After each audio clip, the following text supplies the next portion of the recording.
नमस्कार दोस्तों, बालाजी क्लासेज भिराई के यूट्यूब चैनल पर आप सभी का हार्दिक स्वागत है। आज की इस वीडियो में हम वर्धमान महावीर खुला विश्वविद्यालय कोटा के बीए तृतीय वर्ष परीक्षा 2026 के हिंदी साहित्य विषय के पेपर कोड HD 06 यानी हिंदी भाषा एवं प्रयोजन मूलक हिंदी के क्लास 3 के महत्वपूर्ण प्रश्नों और उनके उत्तरों को देखेंगे। ये वीडियो 24 अगस्त 2026 को होने वाली परीक्षा को ध्यान में रखते हुए तैयार किया गया है। वीडियो को पूरा ध्यान से देखिए क्योंकि इसमें दिए गए प्रश्न परीक्षा की दृष्टि से बहुत महत्वपूर्ण हैं। तो चलिए शुरू करते हैं। अति लघु उत्तरीय प्रश्न।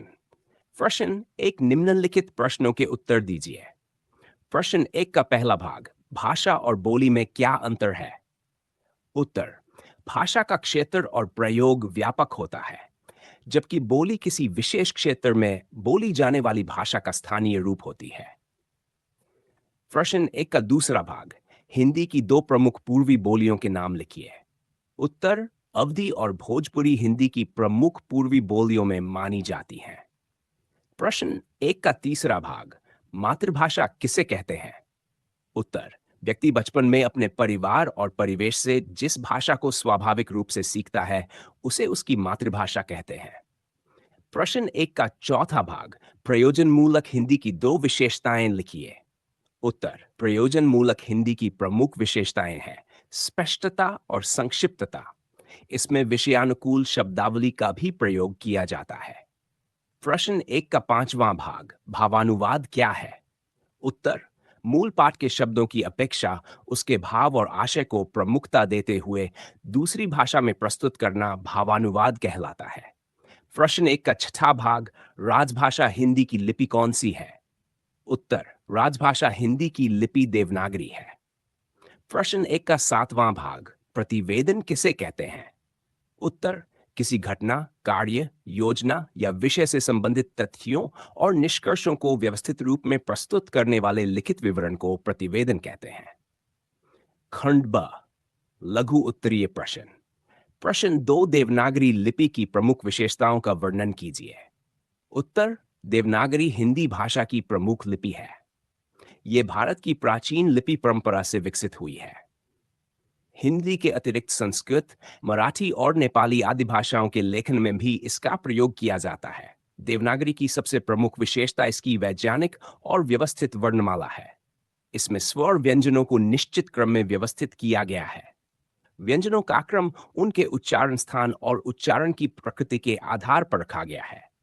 देवनागरी में स्वर स्वतंत्र रूप में भी लिखे जाते हैं और व्यंजनों के 7 मात्राओं के रूप में भी प्रयुक्त होते हैं। इससे विभिन्न स्वर ध्वनियों को स्पष्ट रूप से व्यक्त किया जा सकता है। इस लिपि की एक महत्वपूर्ण विशेषता शिरोरेखा है। अधिकांश अक्षरों के ऊपर बनी रेखा शब्द के अक्षरों को जोड़ती है। देवनागरी में अल्पप्राण, महाप्राण, घोष और अघोष आदि ध्वनियों को अलग अलग रूप में व्यक्त करने की क्षमता है। देवनागरी में उच्चारण और लेखन के बीच सामान्यतः निकट संबंध दिखाई देता है। इसकी वर्णन व्यवस्था वैज्ञानिक होने के कारण इसे व्यवस्थित लिपि माना जाता है। आधुनिक समय में देवनागरी का डिजिटल रूप भी विकसित हुआ है। कंप्यूटर, मोबाइल और इंटरनेट पर हिंदी लिखना आसान हुआ है। यूनिकोड के कारण देवनागरी का प्रयोग विश्व स्तर पर डिजिटल माध्यमों में हो रहा है। इस प्रकार देवनागरी एक वैज्ञानिक, व्यवस्थित, स्पष्ट और आधुनिक तकनीक के अनुकूल लिपि है। प्रश्न 3, हाड़ौती बोली का परिचय देते हुए उसकी विशेषताएं बताइए। उत्तर, हाड़ौती राजस्थान की प्रमुख क्षेत्रीय बोलियों में से एक है। इसका प्रमुख क्षेत्र राजस्थान के कोटा, बूंदी, बारां और झालावाड़ जिले माने जाते हैं। हाड़ौती क्षेत्र के लोगों के दैनिक जीवन और लोक संस्कृति में इस बोली का महत्वपूर्ण स्थान है। हाड़ौती राजस्थानी भाषा परंपरा से संबंधित है। इसमें स्थानीय संस्कृति और लोक जीवन की स्पष्ट झलक दिखाई देती है। इसकी अपनी विशिष्ट शब्दावली, उच्चारण और वाक्य विन्यास है। हाड़ौती का प्रयोग मुख्यतः बोलचाल में किया जाता है। इसके अतिरिक्त लोकगीत, लोक कथाएं, कहावतें, हास्य व्यंग्य और लोक साहित्य में भी इसका प्रयोग मिलता है। हाड़ौती की प्रमुख विशेषता इसकी सरलता, सहजता और लोक संस्कृति से निकटता है। इसमें ग्रामीण जीवन, सामाजिक संबंधों, रीति रिवाजों और स्थानीय परंपराओं का प्रभाव स्पष्ट दिखाई देता है। हाडौती के लोकगीतों में विवाह, त्योहार, सामाजिक जीवन और विभिन्न मानवीय भावनाओं का चित्रण मिलता है। आधुनिक समय में हाडौती का प्रयोग साहित्य, मंच, सोशल मीडिया और डिजिटल माध्यमों में भी बढ़ रहा है। राजस्थान की भाषाई विविधता को समझने के लिए हाडौती का अध्ययन महत्वपूर्ण है। यह केवल संचार का साधन नहीं, बल्कि हाडौती क्षेत्र की सांस्कृतिक पहचान का भी महत्वपूर्ण आधार है। अतः हाडौती राजस्थान की समृद्ध लोक भाषिक परंपरा की महत्वपूर्ण बोली है। प्रश्न 4 प्रयोजन मूलक हिंदी और साहित्यिक हिंदी में अंतर स्पष्ट कीजिए। उत्तर: प्रयोजन मूलक हिंदी और साहित्यिक हिंदी दोनों हिंदी भाषा के महत्वपूर्ण रूप हैं, लेकिन इनके उद्देश्य और प्रयोग क्षेत्र अलग-अलग हैं। साहित्यिक हिंदी का प्रयोग साहित्य की रचना में किया जाता है। कविता, कहानी, उपन्यास, नाटक और निबंध आदि साहित्यिक विधाओं में भाव, कल्पना, सौंदर्य और कलात्मक अभिव्यक्ति को विशेष महत्व दिया जाता है। इसके विपरीत प्रयोजन मूलक हिंदी का प्रयोग किसी निश्चित कार्य या उद्देश्य के लिए किया जाता है। कार्यालय, प्रशासन, विज्ञान, तकनीक, बैंकिंग, व्यापार, पत्रकारिता और न्याय आदि इसके प्रमुख क्षेत्र हैं। साहित्यिक हिंदी में भाषा को प्रभावशाली और कलात्मक बनाने के लिए अलंकार, प्रतीक, बिंब और मुहावरों का प्रयोग किया जा सकता है। प्रयोजन मूलक हिंदी में स्पष्टता, संक्षिप्तता और सटीकता को अधिक महत्व दिया जाता है। साहित्यिक भाषा का उद्देश्य पाठक के मन पर भावात्मक और सौंदर्यात्मक प्रभाव डालना होता है, जबकि प्रयोजन मूलक हिंदी का उद्देश्य किसी कार्य, सूचना या विचार को स्पष्ट रूप से प्रस्तुत करना होता है। उदाहरण के लिए, कविता की भाषा साहित्यिक हिंदी का रूप है, जबकि किसी सरकारी कार्यालय का आदेश या बैंक का सूचना पत्र प्रयोजन मूलक हिंदी का उदाहरण है। अतः साहित्यिक हिंदी कलात्मक अभिव्यक्ति की भाषा है, जबकि प्रयोजन मूलक हिंदी व्यावहारिक कार्य और संचार की भाषा है। प्रश्न 5 अनुवाद की प्रक्रिया के प्रमुख चरणों को समझाएं। उत्तर: अनुवाद एक भाषा की सामग्री को दूसरी भाषा में प्रस्तुत करने की प्रक्रिया है। सफल अनुवाद के लिए केवल शब्दों का ज्ञान पर्याप्त नहीं है, बल्कि मूल सामग्री को समझना और उसके सही अर्थ को लक्ष्य भाषा में व्यक्त करना आवश्यक है। अनुवाद का पहला चरण मूल पाठ का अध्ययन है। अनुवादक को पूरे पाठ को ध्यानपूर्वक पढ़कर उसके विषय, उद्देश्य और संदर्भ को समझना चाहिए। दूसरे चरण में मूल पाठ के अर्थ और भाव का विश्लेषण किया जाता है। इसमें कठिन शब्दों, मुहावरों, तकनीकी शब्दावली और संदर्भों को समझना आवश्यक है।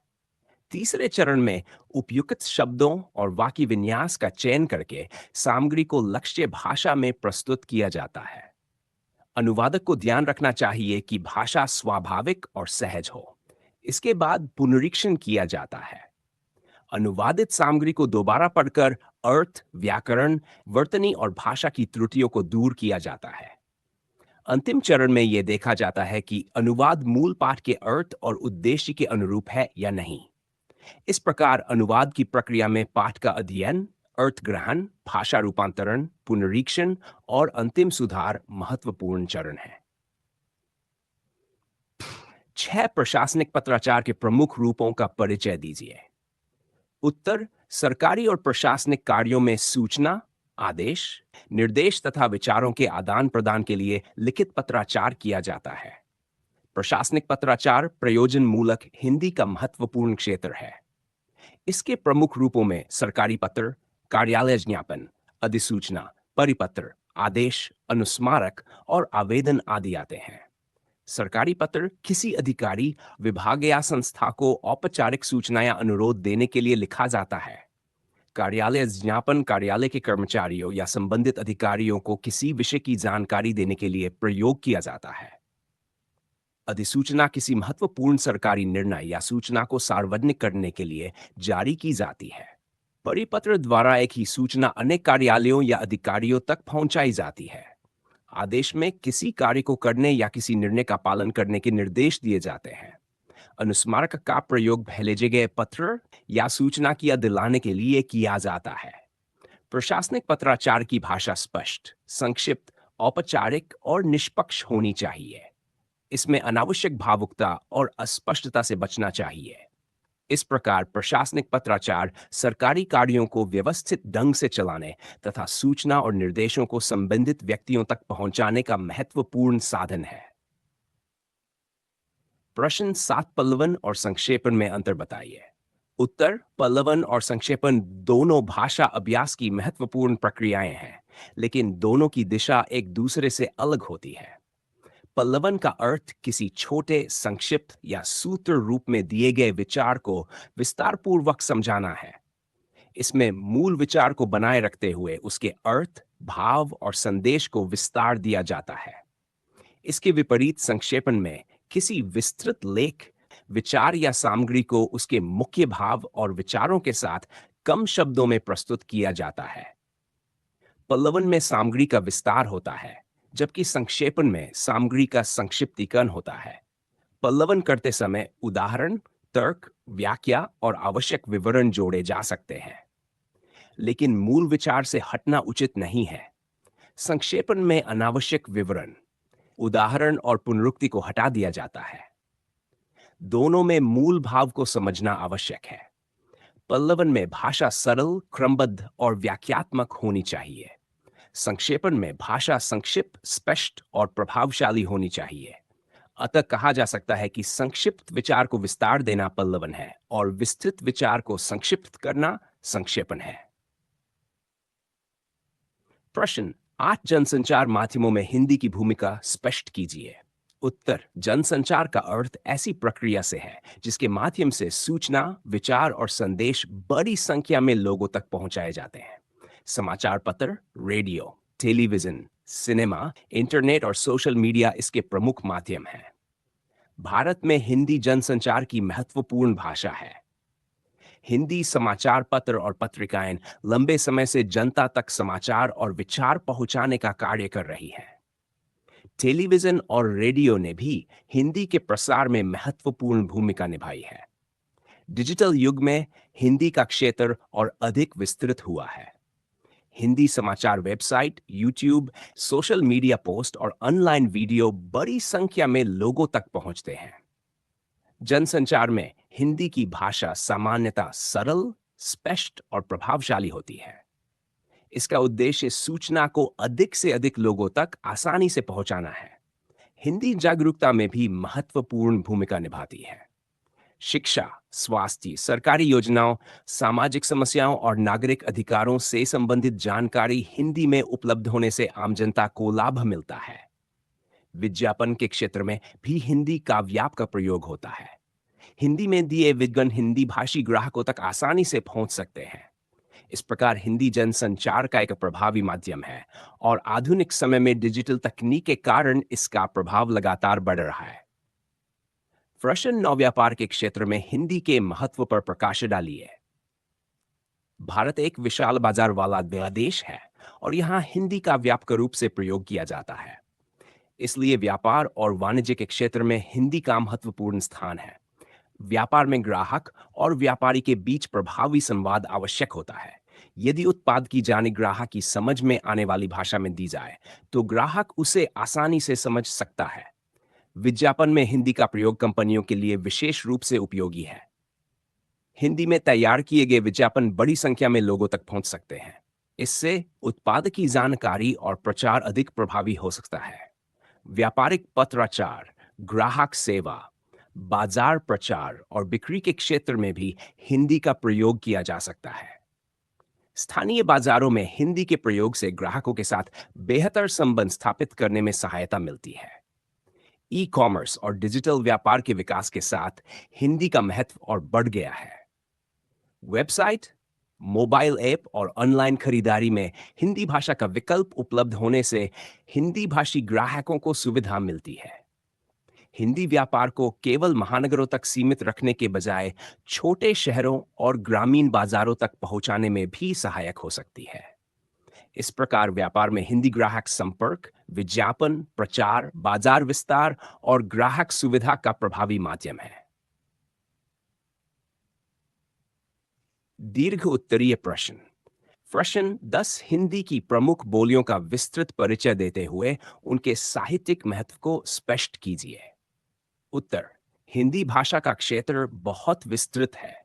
इसके विभिन्न क्षेत्रों में अनेक बोलियां प्रचलित है। इन बोलियों ने हिंदी भाषा के विकास के साथ साथ हिंदी साहित्य को भी समृद्ध किया है। हिंदी की प्रमुख बोलियों में खड़ी बोली, ब्रजभाषा, अवधी, बुंदेली, बघेली, कन्नौजी और हरियाणवी आदि का उल्लेख किया जाता है। खड़ी बोली आधुनिक मानक हिंदी के विकास का प्रमुख आधार है। आधुनिक हिंदी गद्य और साहित्य की अधिकांश रचनाएं इसी भाषिक रूप में लिखी जाती हैं। ब्रजभाषा का मध्यकालीन हिंदी साहित्य में विशेष महत्व है। सूरदास, रसखान, बिहारी और घनानंद जैसे कवियों ने ब्रज भाषा को समृद्ध बनाया। कृष्ण भक्ति और श्रृंगार काव्य में इसका विशेष प्रयोग हुआ। अवधी भी हिंदी साहित्य की महत्वपूर्ण बोली है। गोस्वामी तुलसीदास की रामचरितमानस जैसी महान रचना अवधी में लिखी गई। मलिक मोहम्मद जायसी की पद्मावत भी अवधी साहित्य की प्रसिद्ध कृति है। बुंदेली और बघेली का संबंध मध्य भारत के क्षेत्रों से है। इन बोलियों में लोक साहित्य की समृद्ध परंपरा मिलती है। कन्नौजी और हरियाणवी भी अपने अपने क्षेत्रों के लोक जीवन और संस्कृति को अभिव्यक्त करती हैं। हिंदी की बोलियों का महत्व केवल साहित्य तक सीमित नहीं है।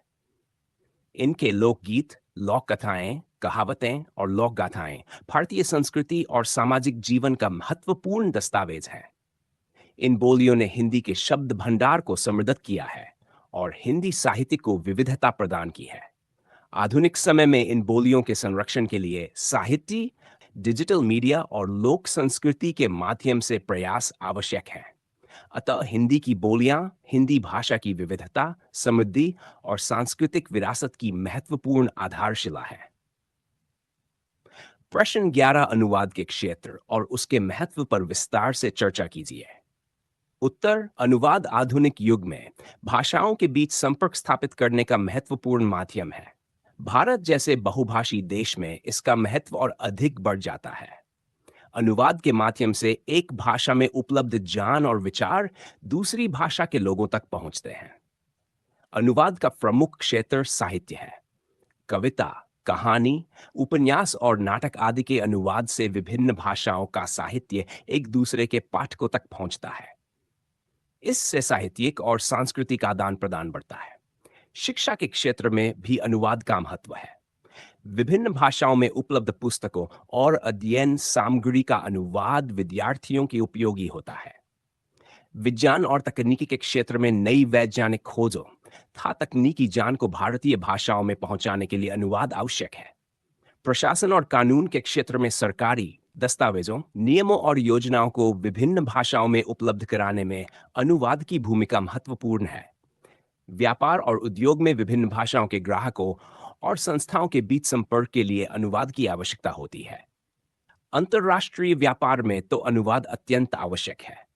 मीडिया और पत्रकारिता में भी विदेशी समाचारों और सूचनाओं को स्थानीय भाषा में प्रस्तुत करने के लिए अनुवाद किया जाता है। अनुवाद सांस्कृतिक दृष्टि से भी महत्वपूर्ण है। इससे विभिन्न समाजों की परंपराओं, विचारों और जीवन दृष्टि को समझने का अवसर मिलता है। आज इंटरनेट और डिजिटल तकनीक ने अनुवाद के क्षेत्र को और विस्तृत कर दिया है। ऑनलाइन सामग्री, वेबसाइट और डिजिटल दस्तावेजों का विभिन्न भाषाओं में अनुवाद किया जा रहा है। इस प्रकार अनुवाद ज्ञान विस्तार, शिक्षा, साहित्य, प्रशासन, व्यापार और सांस्कृतिक आदान प्रदान का महत्वपूर्ण माध्यम है। प्रश्न 12 राजभाषा हिंदी के स्वरूप एवं कार्यान्वयन पर विस्तार से चर्चा कीजिए। उत्तर। भारत की भाषाई विविधता बहुत व्यापक है। प्रशासनिक कार्यों को व्यवस्थित रूप से चलाने के लिए संविधान में राजभाषा संबंधी प्रावधान किए गए हैं। संघ की राजभाषा हिंदी और उसकी लिपि देवनागरी निर्धारित की गई है। राजभाषा हिंदी का प्रयोग सरकारी कार्यालयों और प्रशासनिक कार्यों में किया जाता है। सरकारी पत्राचार, आदेश, अधिसूचना, कार्यालय ज्ञापन, प्रतिवेदन तथा अन्य प्रशासनिक दस्तावेजों में हिंदी का प्रयोग किया जाता है। राजभाषा हिंदी का स्वरूप साहित्यिक हिंदी से अलग है। इसमें भाषा का उद्देश्य कलात्मक अभिव्यक्ति के बजाय प्रशासनिक कार्यों को स्पष्ट और व्यवस्थित ढंग से पूरा करना होता है। इसलिए इसमें औपचारिक, स्पष्ट, दृढ़, संक्षिप्त और निश्चित शब्दावली का प्रयोग किया जाता है। राजभाषा हिंदी के कार्यान्वयन के लिए सरकारी कार्यालयों में हिंदी प्रशिक्षण की व्यवस्था की जाती है। कर्मचारियों को हिंदी में काम करने के लिए प्रोत्साहित किया जाता है। हिंदी में पत्राचार, टिप्पणियां और कार्यालयी कार्य करने पर भी जोर दिया जाता है। राजभाषा के विकास के लिए प्रशासनिक शब्दावली का निर्माण और मानकीकरण भी आवश्यक है। इससे विभिन्न सरकारी विभागों में एकरूपता आती है। आज राजभाषा हिंदी का कार्यक्षेत्र डिजिटल माध्यमों तक भी पहुंच गया है। सरकारी वेबसाइट, ऑनलाइन पोर्टल, मोबाइल सेवाएं और डिजिटल दस्तावेजों में हिंदी का प्रयोग बढ़ रहा है। राजभाषा हिंदी के विकास के साथ अन्य भारतीय भाषाओं के सम्मान और संरक्षण को भी महत्व दिया जाना चाहिए। भारत की भाषाई विविधता उसकी सांस्कृतिक शक्ति है। अतः राजभाषा हिंदी का प्रभावी कार्यान्वयन सरल भाषा प्रशिक्षण, मानकीकृत शब्दावली, प्रशासनिक प्रयोग और डिजिटल माध्यमों के विस्तार से किया जा सकता है। प्रश्न 13 रक्षा, विधि न्याय तथा रेल विभाग में प्रयोजन मूलक हिंदी की उपयोगिता पर आलेख लिखिए। उत्तर, रक्षा, विधि न्याय और रेल विभाग में हिंदी। प्रयोजन मूलक हिंदी का प्रयोग आधुनिक जीवन के अनेक क्षेत्रों में किया जाता है। रक्षा, विधि न्याय और रेल विभाग जैसे महत्वपूर्ण क्षेत्रों में स्पष्ट और प्रभावी संचार के लिए हिंदी की उपयोगिता महत्वपूर्ण है। रक्षा क्षेत्र में आदेश, निर्देश, प्रशिक्षण सामग्री, प्रशासनिक पत्राचार और विभिन्न सूचनाओं में स्पष्ट भाषा की आवश्यकता होती है। जहां हिंदी व्यापक रूप से समझी जाती है, वहां हिंदी में जानकारी उपलब्ध कराने से संचार अधिक प्रभावी हो सकता है। रक्षा क्षेत्र में भाषा का प्रयोग अत्यंत सटीक होना चाहिए, क्योंकि अस्पष्टता से गलत अर्थ निकल सकता है। विधि और न्याय के क्षेत्र में भाषा की सटीकता सबसे अधिक महत्वपूर्ण है। कानून, नियम, न्यायिक आदेश और कानूनी दस्तावेजों में प्रत्येक शब्द का निश्चित अर्थ होता है। आम नागरिकों को उनके अधिकारों और कर्तव्यों की जानकारी हिंदी में उपलब्ध होने से न्याय व्यवस्था को समझने में सहायता मिलती है। रेल विभाग सीधे आम जनता से जुड़ा हुआ है। रेलवे स्टेशन, टिकट, समय सारणी, सुरक्षा निर्देश, उद्घोषणा और यात्री सुविधाओं से संबंधित सूचनाएं हिंदी में उपलब्ध होने से यात्रियों को सुविधा मिलती है। आज रेलवे की वेबसाइट, मोबाइल सेवाओं और डिजिटल डिस्प्ले में हिंदी का प्रयोग बढ़ रहा है। इससे यात्रियों को ऑनलाइन सेवाओं का उपयोग करने में सुविधा होती है। इन सभी क्षेत्रों में प्रयोजन मूलक हिंदी की भाषा सरल, स्पष्ट, संक्षिप्त और मानकीकृत होनी चाहिए। साथ ही भारत की भाषाई विविधता को ध्यान में रखते हुए आवश्यक स्थानों पर अन्य भारतीय भाषाओं का भी प्रयोग किया जाना चाहिए। इस प्रकार रक्षा, विधि न्याय और रेल विभाग में हिंदी प्रशासनिक संचार, सूचना की स्पष्टता, जन सुविधा और नागरिक जागरूकता का महत्वपूर्ण माध्यम है। दोस्तों, आज की इस वीडियो में हमने बीए तृतीय वर्ष हिंदी साहित्य, पेपर कोड HD06, हिंदी भाषा एवं प्रयोजन मूलक हिंदी, क्लास 3 के सभी महत्वपूर्ण प्रश्नों और उनके उत्तरों को विस्तार से देखा। अगर आपको ये वीडियो उपयोगी लगा हो तो वीडियो को लाइक जरूर करें, अपने दोस्तों के साथ शेयर करें और बालाजी क्लासेज बिराई यूट्यूब चैनल को सब्सक्राइब जरूर करें। ऐसी ही परीक्षा की महत्वपूर्ण सामग्री और मॉडल पेपर के लिए चैनल के साथ जुड़े रहिए। धन्यवाद। जय हिंद।